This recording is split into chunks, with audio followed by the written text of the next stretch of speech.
in Oceanside, New York right now. The list of locations, it's enough to make your head spin. I was in Montana, Oklahoma, North Dakota, South Dakota leading. Traveling healthcare workers spent their pandemic on the road. It's been really rough. I'm not going to lie.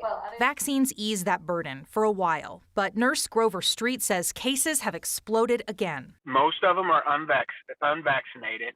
And the sad truth of the matter is, with these unvaccinated patients, they're younger. Most of them are younger. Like I've had 25, 30-something, 40-year-olds. Street is a full-time traveling nurse for a Colorado-based company, Fast Staff.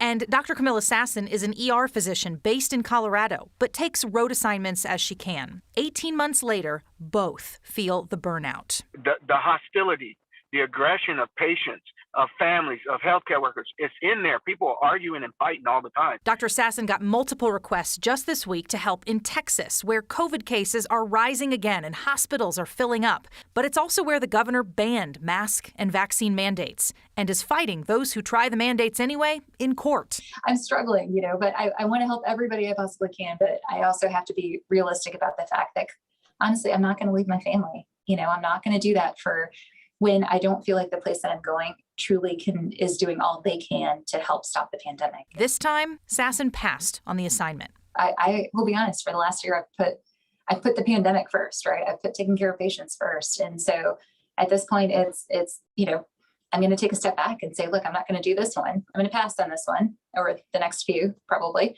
and take care of my community. And Street, he's now asking his unvaccinated patients to make him a promise. I know I shouldn't scare them like that, but I want to scare them.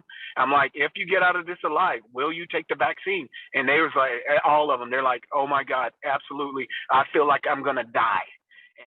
So that Nurse Street, he gets to come home next week. And he said he's taking care of himself as much as he can, working out, taking a little time off when he can. Dr. Sasson has a family with 2 little kids and a job here in Colorado. So for now, she tells me she's going to put her energy there and be a little more selective about her road assignments.